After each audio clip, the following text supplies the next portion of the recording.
Alright, welcome back. This is Jeff Scott for the 152-158 Advanced Website Development class for the fall 2016 semester at Blackhawk Technical College. We're about to go into part 2 of our book, whereas part 1 was kind of the preliminaries, how to load Bootstrap, and we took a very little look at it. Now we're going to delve much deeper into it, and part 2, as you can see, is entitled Building and Managing Web Pages with Bootstrap. It is 9 pages long and starts with Chapter 5, which is what we're going to be on right now. Chapter 5 is all about the grid system. We looked a little bit earlier at the grid system. We talked about this idea of 12s, and we're going to go on with that in just a minute. So as you can see here, we've got, and I'm on page 51, we've got 5 different objectives. Learn why designers use grids for layout, talk about 2 grid design techniques, how grids work in Bootstrap, how to create a basic Bootstrap grid, and responsive web design, also known as RWD, and how it relates to Bootstrap. As mentioned here, for many people, the grid system is the #1 reason they use Bootstrap. They don't have to worry about the math. Using Bootstrap and using its responsive grid system allows you to create websites that look good. Alright, so the hour, as it says, you will learn how grid systems work and why they're useful for design, and how to use Bootstrap to create layout grids. So, alright, so a design grid, as they mentioned, is a structure of intersecting vertical and horizontal lines used to arrange content, and they show an example right here. Again, if you count 1, 2, 3, 4, 5, 6, 7, 8, 1, 2, 3, 4, 5, 6, 7, 8, 9, 10, 11, 12. There's 12 different columns in this grid. Now, one thing to keep in mind as we start going through this is supposing the whole page is under one 12-column grid. By no means do you have to do it like that, and we'll see that as we get into this in more depth and breadth of coverage. As mentioned there, although grids are defined as vertical and horizontal lines, we typically have our design focus on the vertical columns because the height pretty much is self-adjusting based on the content and based on the browser size. Alright, so grids provide structure to your design. As it says, web pages built without grids are less structured. In the next example, figure 5.2, which is here in your book on page 53, alright, it says only the grid is less effective because it's not structured. Now again, you may or may not agree with that. You may think it looks better than the way it looked previously. Alright, so the structure of a grid, as mentioned, helps the web page be more predictable. There's a rhyme and reason to it. The best grids, web grids, are flexible, so they adjust to the width of whatever it is you're using to view it. You've already seen that before. So for instance, if I come in here and notice what we have, do you see how nice it still looks? This is responsive. And that's one of the things that we're concerned with in here. Some people don't like using grids because they think it makes a site look too boxy or just whatever, just not appealing. Alright, but it doesn't have to be that way. And this is what they start talking about in the chapter. Now they're going to get into a couple things in here, a little bit of math and a little bit of rules, which you may or may not agree with, but again, just take them for what they're worth. So the first thing that they mention here, starting on the bottom of page, I guess the top of page 54, is this rule of thirds. And as it says, many designers are familiar with a grid like this from photography. Alright? It divides the design area into thirds. 3 across, 3 up and down. Okay? Then in the photo, you place the most important elements where the grid intersects. Ideally, you'd put the most important thing right in the middle. And this might work for graphics, but it's harder to implement in web design because you have less control. Alright? And the author mentions there in that caution on the top of page 55 that if you use this rule of thirds, it can lead to very boring looking websites, for lack of better words. Alright? So here in the Try It Yourself, it's on pages 55, 56, and 57, the author asks you to go in there and try this yourself. It says, get out a piece of paper, draw a rectangle to represent the web window, divide it into thirds vertically. All right, so there you've got your thirds. All right, then divide it into thirds horizontally. So there's your third, and there's your third. Then it says divide the first row into thirds again. So you'd have something that looks like this.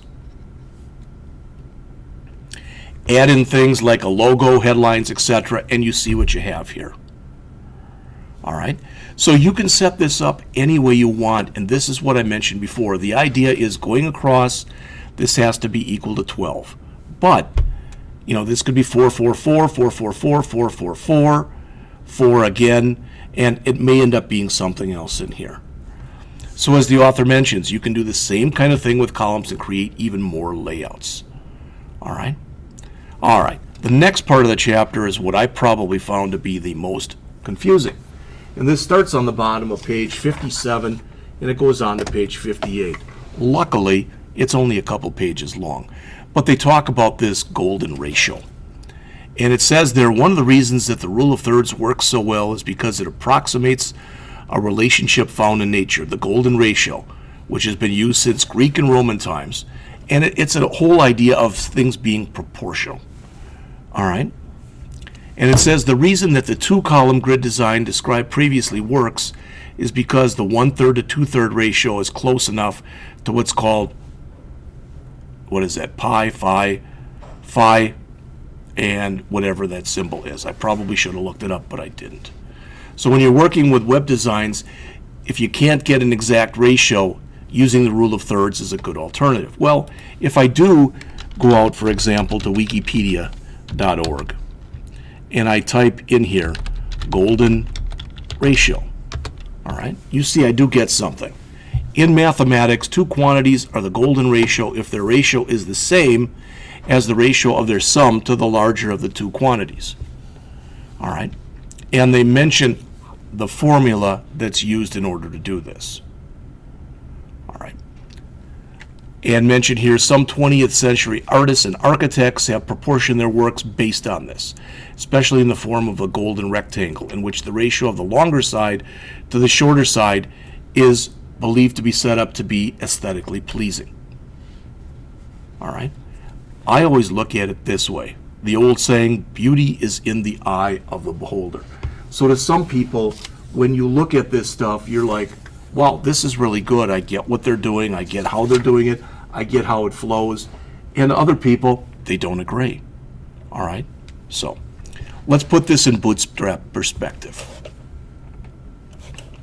As mentioned here, and this is the bottom part of page 58, Bootstrap includes responsive mobile-first grid system. But again, the idea is everything for every row across should equal 12. All right? And it says Bootstrap defines 4 sizes of media queries by default.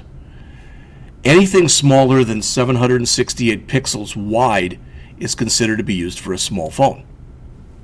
All right? Anything greater than 768 pixels wide, so between 0 and 768, although 0 wouldn't make any sense, would be for small phones. Between 769 and 991 would be tablets. Between 992 and 1199 would be small desktop monitors, and 1200 and above would be for large desktop monitors. So as you can see in the chart here, this is table 5.1 on page 59 in your book. As mentioned, there are a number of default grid options that Bootstrap modifies to set this up for you.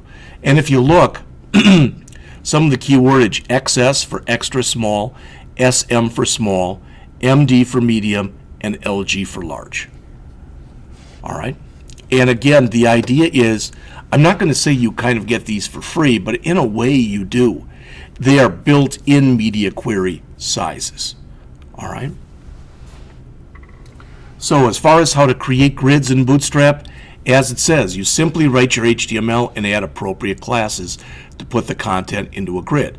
The big thing here, as it says, is you need to create a div with a class of container. All right. Now notice they mention here you've got 2 options, fixed width and fluid width. Both of them are responsive. So if we go here and we want to create a responsive fixed width, we do it like this. Notice the class container fluid will contain a fluid one. So what's the difference between these? Class equal container and class equal container fluid. All right. It says, note, use the classes on nearly any HTML element. So you can use those on any block level element. You should remember what a block level element is. It's an element that by default will have a blank line before it and after it. So for lack of better words, it stands on its own. It could be a paragraph, it could be a div, it could be an article, section, a side nav, these basically that are in here. These are the basic HTML5 tags. This is the basic non-HTML5 tag. All right. So as said, after you have the container element to surround the grid, you need to set up the rows and create the grouping. All right. So after you've got your class equal container, you need your class equal row. And we're going to go through an exercise in here that's on pages 61 and 62 of your book that shows it. So it says the last thing you need to do is to create your columns of content. All right. So in table 5.1, with the class prefixes, as it says, again, notice MD here. All right, so these are all medium-sized device. So let's look at the example. Create a 3-column layout in 2 ways. The beauty of the Bootstrap grid system is how easy it is. In this exercise, you will learn how to create a layout with 2 rows. The first row will have 3 equal-sized columns. The second row will have 3 different-sized columns. So as it says, to start with, you add the container element, you add in the first row. Inside of there, we want 3 equal columns, so notice we're using the sides, and we're using col MD4. All right, then we create a second row, and you'll notice in the second row, again, it's for a medium-sized device, but it goes 2, 6, and 4. So if we look at the complete HTML here, as is shown on page 62 of our textbook. And I'm not sure if I'm going to have to do anything special for this or not, but we'll see in a minute.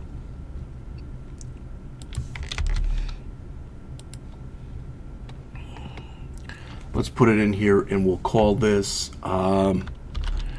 grid.html. All right, so let's run it.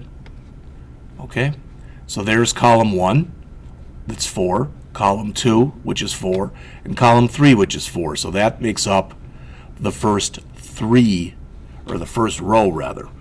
Each is 4 columns in width. The second one, the second row, this column is 2, this column is 6, and this column is 4. So you can see by looking at it. And again, if we go back and view the page source, the idea is it's right here. So let's go and look at that in a little bit bigger text. So we'll bring this down or up. So again, these are all the same size. They're all 4, but they have to equal 12. These are all different sizes, but again, they have to equal 12.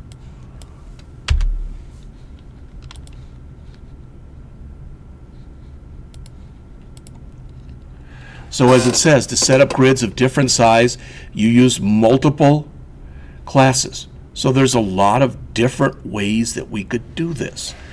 I mentioned this in an earlier lecture, but I'm saying it again. As you see here in blue, if your columns add up to more than 12, they will automatically wrap onto the next line. Not only that, you don't have to just use medium, you can use small and extra small. So this says, for this article, have it take up 12 columns. If it's in a, basically, if it's in a phone, have it take up 6 if it's a tablet, and have it take up 4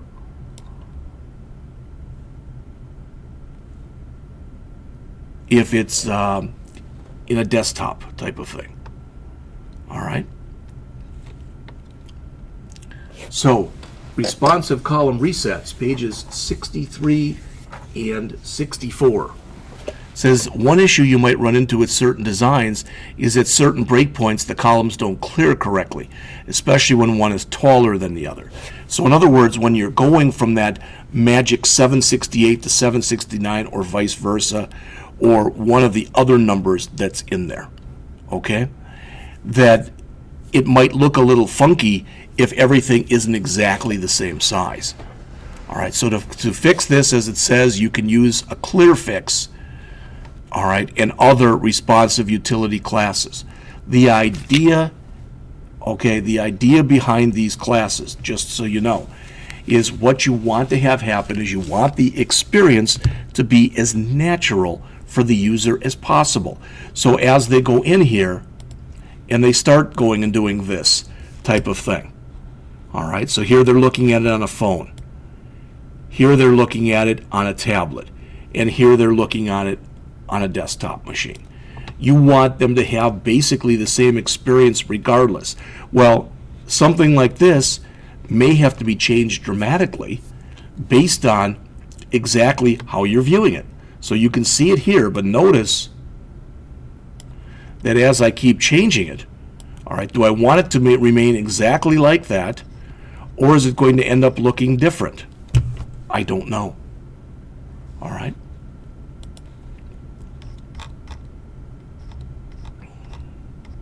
Okay.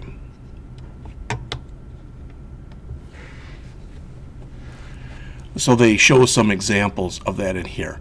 And again, they mention that by adding this clear fix, the idea is that you can make it look more respectable. I don't know exactly, more natural. But notice in here, the clear fix is set up only for extra small devices because that's the only one that it matters, for which it matters. Okay? All right. Offsetting, ordering, and nesting of columns, which is in your book on the top of page 66 and goes on to page 67. It says you are not limited to columns starting in the first column of the row, so you can move things around, and oftentimes you will do that for effect. All right. Now, this is going to bring us to two very important words that you end up using in this language, and those are push and pull. All right, this is right underneath figure 510 on page 67. Notice as it says the push classes move columns to the right, the pull classes move columns to the left.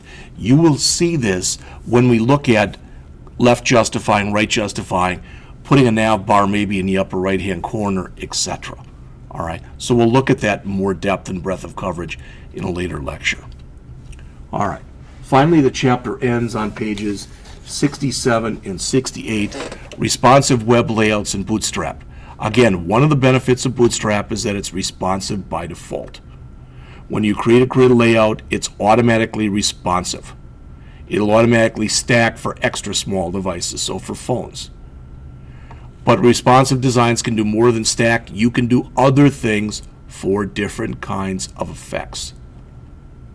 It says, for example, you might set up a design with stacked extra small devices, 2 small columns and small devices, 3 columns and medium devices, etc.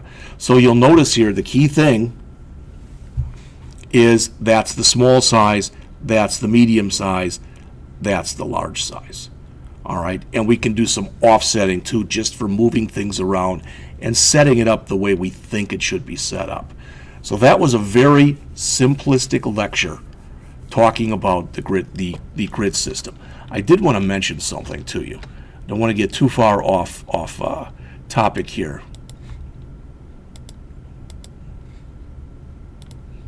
But I wanted to mention this. I think it's Web Code Geeks. All right. On here, if I go out, I don't know where it is. There it is. Bootstrap. Under webcodegeeks.com, you'll notice they've got a lot of examples. All right. Tabs, popover, panel, tooltip, layout example, form example, drop-down menu, table, nav bar, grid.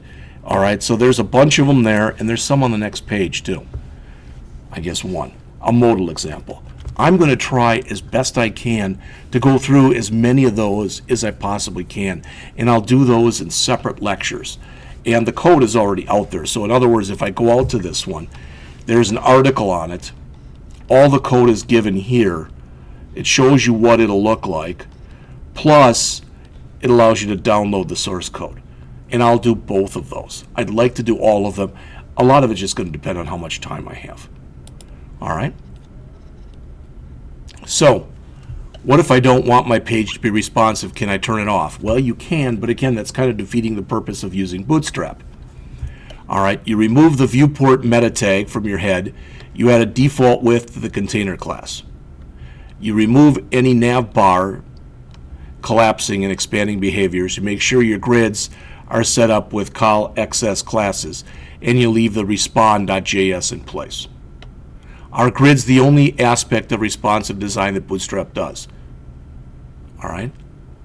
No, there's a lot more that you can do with responsive web design. The author has another book on that as well. All right, so as far as the quiz goes, starting on the bottom of page 69, number 1, what if I don't, oops, sorry, it's on page 70. Number 1, which of the following is not a reason to use a grid for layout? Well, looking at that, hopefully it makes sense. Number 1, the speed, to speed up a web design. It doesn't speed it up. Number 2, grids are always blocky and ugly. False, they can be, but they don't necessarily have to be. Number 3, you place the important content where the lines intersect in the rule of thirds. That's true. 4, what is the ratio for the golden ratio? It's C 1.62 or phi. 5, how many device sizes does Bootstrap support with its media queries? The answer is 4. 6,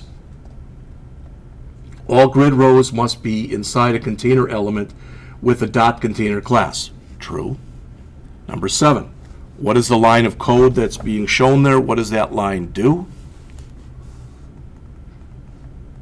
All right. And the answer is C. It displays a clear fix box for extra small devices, the XS. Number 8, true or false? Bootstrap classes affect only the devices mentioned by the class. False. Number 9, what does the call XS offset -4 class do? It moves the column right 4 columns. And number 10, what happens if the column used is more than 12? And as you saw earlier, the columns wrap over to the next line. So in the next chapter, chapter 6, we're going to go over labels, badges, panels, wells, and the Jumbotron. So we're going to get into even more of the components that are used in Bootstrap.